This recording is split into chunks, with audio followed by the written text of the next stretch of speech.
আসসালামু আলাইকুম গাইস, সকলে কেমন আছেন? আশা করি সকলে ভালো আছেন। আল্লাহর রহমতে আলহামদুলিল্লাহ আমি অনেক ভালো আছি। আজকে এক ভাই এসেছিল যে আমার ফার্মে, তো ভাইকে কিছু পাখি দিলাম। তো ভাই ঢাকা থেকে এসছে সকাল সকাল।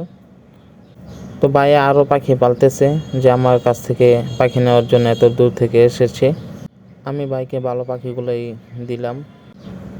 ইনশাল্লাহ আপনারা আমার কাছ থেকে বিশ্বাসের সাথে পাখি, জাপানি কোয়েল পাখি নিতে পারবেন।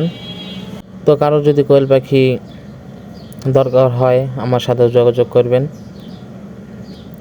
ইনশাল্লাহ আপনাদেরকে ভালো পাখিটা দিব।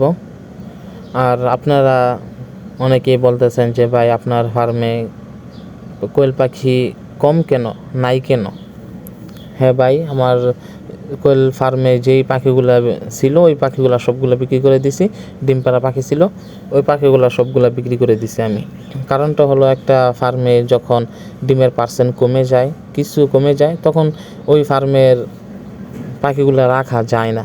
রাখলে পরে লস হয়, কারণ একটা পাখি যদি 2 দিন পরে ডিম পারে, তো ওই 2 দিন যে খাবারটা খাই ওইটাই কিন্তু লস হয়ে যায়।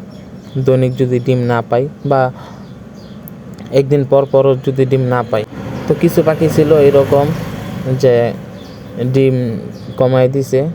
পুরাতন কিছু পাখি ছিল, আর নতুন পাখিও অনেকগুলো ছিল, ওইগুলো বিক্রি করে দিছে। তো বাইরের জন্য পাখিগুলো রেডি হয়ে গেছে, প্যাকিং হয়ে গেছে। তো এইগুলা পাখিগুলো নিয়ে নিতেছি। বাইকে বলে দিলাম যে কিভাবে কি করবে, কি ওষুধ খাওয়াবে, কি ফিড দিবে, তো সব কিছু বাইকে বলে দিলাম।